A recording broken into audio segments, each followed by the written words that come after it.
Hi everyone, Callum here from FSElite, and I'm joined by the amazing team from Just Flight. So we have Scott. Hi there. We have Alex. Hi. And we have Martin as well. Hi. So we've just got a couple of questions, just going to have a chat with them, primarily about their Turbo Arrow that's just come out as well, and a couple of other questions as well. So thank you very much, and welcome. Thank you. So first of all, congratulations on the release of the Turbo Arrow. You guys must be thrilled. Yeah. It's out finally. So kind of why did you want to develop that aircraft in the first place? Well, we've done the Arrow 3, and we used my local flying club as a sort of source of research aircraft. So that was the next sort of logical aircraft to do. And the Turbo, we had quite a few customers after the Arrow 3 was released asking us for the Turbo. We hadn't really thought about it before then, to be honest. But it just seemed like a good idea. I mean, the Arrow 3 went down very well with customers. And it was, a reasonable amount of work to do the turbo version because it's obviously a variant of the Arrow 3. So it just seemed like a good idea, really. So did you have as much access to the turbo as the other one? There's a turbo Arrow at my flying club as well, private one. But because of the similarity to the Arrow 3, we had enough reference material really to do it with that. Fantastic, good. So, like you said, it's just come out, and what kind of feedback have you had from the community in terms of the reception? I think everything's been very, very positive. It's as good a feedback as we've had on a product for a long time. Yeah. So that's down to Martin and his team's kind of hard work, dedication, and brilliant kind of coding and whatever. So yeah, it's been good. It's been nice to see.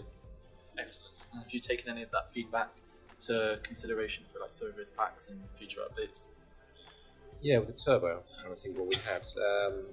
We had some feedback on the FDE, I think, which was rectified very quickly. I think it was a sound issue, wasn't it? It was also sorted. Or was it on the first? That was on the Arrow 3. Right. The TSS did the sounds, so they resolved that quite quickly as well. Yeah, I mean, there wasn't really much, certainly on Turbo Arrow. Obviously, the benefit of basing it on existing product like the Arrow 3 is, issues were rectified on that before we did the Turbo.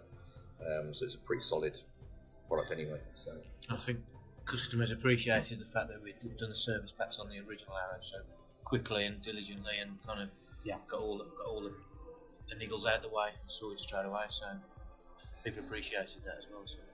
Excellent, good. And something. So we put out to the community as well, kind of things they might want to see in future updates. And someone suggested they'd quite like to see the GTN 750. So have you thought about working with other third parties as well to integrate some of their... is that in the Turbo Arrow? Yeah. Yeah, because it should be in there already. Yeah, the GTN 750, 650, GNS 430 and 530 should be in there. I say should, but yes, no, they should be already integrated. Yeah, in terms of other GPSs, I think that's the main ones covered, really, isn't it? Yeah, Fantastic. so it should be there. So that person would be very pleased. Yeah, if that's the customer question. And I hope so anyway. Yeah. I hope it's in there. It was, I think, when I did the testing before release. But yeah, the thing with the arrows, you have to go into a certain config tool to enable it in the simulator. Okay. So, so maybe it's a pre-purchase question and they didn't realise it was in there already. Or they might have not gone into the config tool to set it up so they see it. Yeah. So read the manual. RTFM, yeah. Read the manual. That's a pretty standard thing to do. Yep. Okay. I mean, that's an issue, isn't it, as things get more and more complicated. Yeah. Unless you can get more dedicated to spend more time with the product. Unless you kind of get in and read the manual or get some tutorials online, you miss stuff. Yeah. And you think it's not working or it's wrong, and it's not actually the case. It's because you haven't had the time to kind of go and learn the product properly. And every developer does something differently. So in terms of GTN integration, every developer has a slightly different way of doing it, a slightly different way of enabling it in the cockpit. So that can also confuse people, I suppose. So did you get many kind of bug reports about things that are broken but are actually not broken at all? Yeah. You do get those, yeah. It's the broken bit's the manual button, isn't it? I think it's human nature to kind of they're excited at the shiny new product. Yeah, they want to go and fly straight away. Quick glimpse of the manual, flick through and then get on with it. And then, well, no one really wants to read 120-page manuals, do they? No. To be honest. So most people try and work it out themselves first, don't they? But I think it just goes to show how detailed actually the Arrow is, that you can actually go through the manual and you can find these quirks as well. So Yeah. I think people are really enjoying it from the feedback that we've seen as well. Yeah, that would be very good. Excellent. So you've obviously started working on the Warrior version as well. Yeah. So how's that kind of progressing? Yeah, it's progressing well. The exterior model is largely done, the kind of the base livery, and we're now working on the virtual cockpit, and I'll soon start working on coding. Again, it shares a fair bit of commonality with the Arrow, so that makes a big difference, certainly in terms of coding. Yeah. Yeah, it's progressing well. Excellent, good.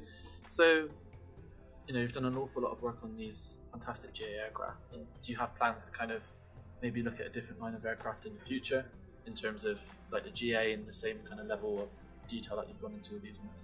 Yeah, we've done quite a sort of variety, haven't we? We sort of, our in-house development team, so me and a couple of other colleagues, really started out, didn't we, with sort of British vintage military, the Canberra and the Tornado and things like that.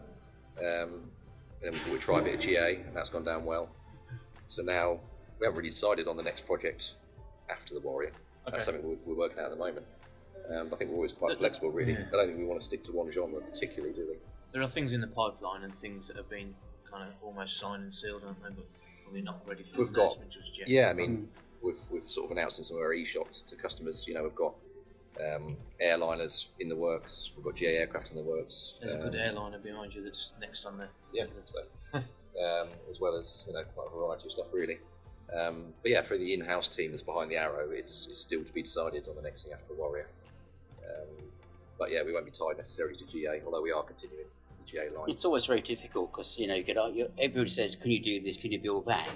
And if you put a poll out on Facebook saying which aircraft you'd like to see, and you get 100 different answers. Yeah, and of course, there's also other developers out there and publishers who publish similar aircraft. So you have to make a choice, a decision as to which you think will be most appealing. And of course, if you're doing something that's already done, then yours has got to be better. Yeah. It's got to have some kind of unique feature that's going to enhance it, and people say, yeah, I want that because it's got this, or it looks that great, or whatever. So with the GA stuff, we've had such a good feedback on Cicada and the Arrow. That's definitely something you want to continue in that genre. Although we wouldn't mind trying something maybe a bit different for an in-house team. You certainly don't want to walk away from doing GA. You want to carry on doing GA at that level, as well as doing other stuff. There was a series of products 5-6 years ago. It was the Flying Club series that we released, and then we did a compilation of them all. So this will probably do something very similar with these kind of latest GA products, and probably bundle them all together at some point. And so there's always a scope for doing that as well. Fantastic. And we are doing a GA airfield as well, which is currently in development, which is my local flying club, which is where the Warrior comes from and the Arrow comes from. So kind of gels together. So yeah, we're sort of and Cessna 152, which is one of the next GA aircraft that we're doing. So trying to pull it all together, so you'll have a GA collection of aircraft at the GA airfield, and like Scott says, maybe a bundle or compilation of those in a flying club package. Study sim bundle. Yeah. So it'd be quite a good variety. Excellent, good.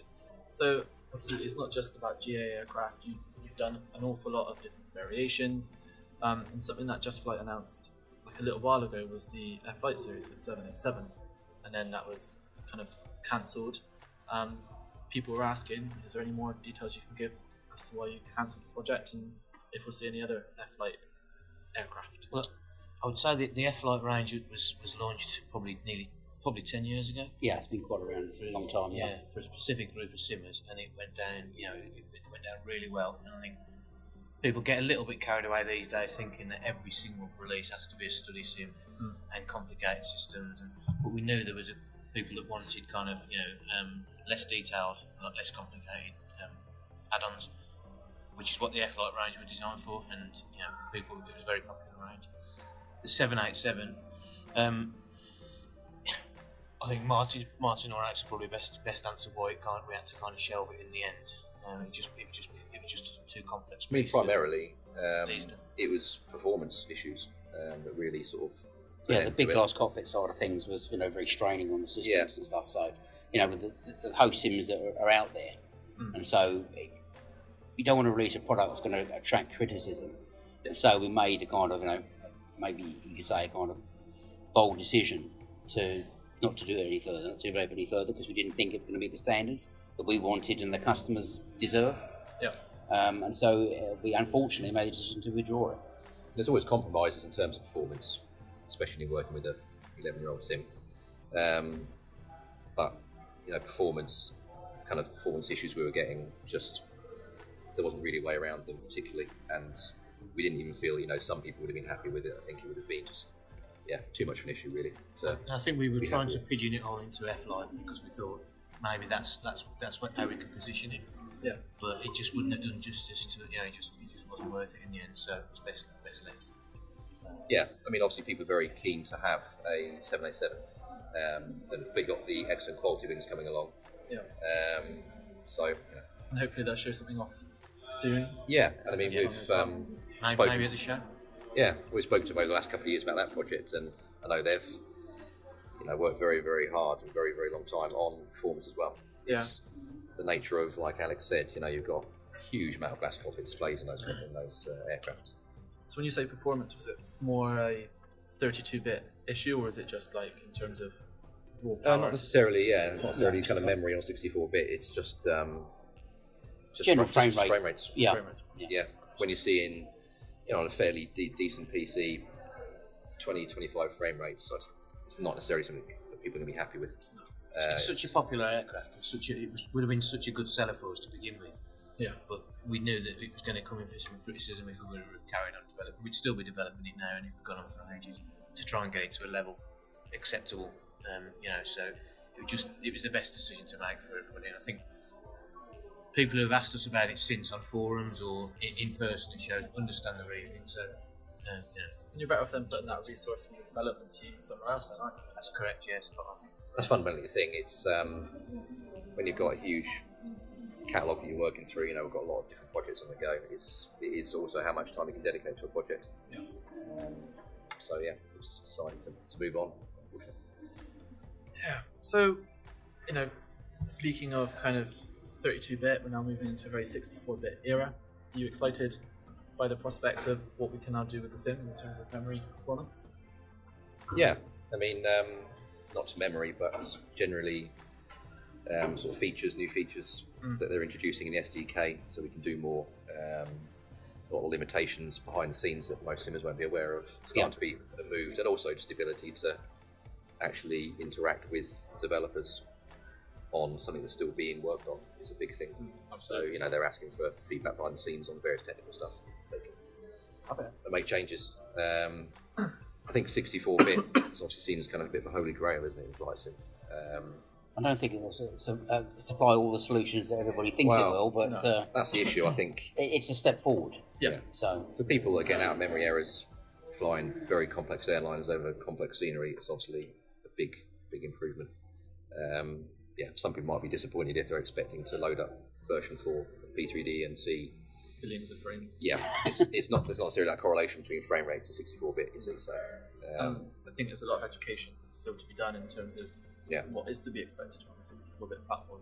Well, everyone has different levels of technical knowledge, don't they? 64-bit's a very sort of complex subject, isn't it? And people will sort of read various forum posts and see that it's this amazing thing that everyone's aspiring to, but it won't necessarily be that important to everyone. There's a big buzz around Flight Sim World and P3D version 4 and stuff, and there will be a honeymoon period where everything is the best thing since sliced bread. Yeah, and then the bread will start breaking down a bit, I think. But they're still working and they're still progressing, so there's a commitment there from the sim developers to move forward, and that's great. That's the thing we're more excited about, I think, than something specific like 64-bit. Is just these are things that are now in development, as opposed to something that was finished development 11 years ago and is never going to be touched on again. I think we've suddenly reached a real exciting time where there's suddenly 3, 4, 5 platforms that are going to give it everybody, all developers, something to kind of take on board and see what's best to develop for. And ideally, we'd try and develop for all the platforms and get all of our kind of back catalogue in all the platforms as soon as possible. But not to be, it won't be the case. We'll have to kind of take our time and make decisions on what products, what platforms we support. But everything suddenly come up all at one time. There's lots of activity going on. It's been a bit barren for a few years, and people have been waiting for decisions and kind of new moves and stuff.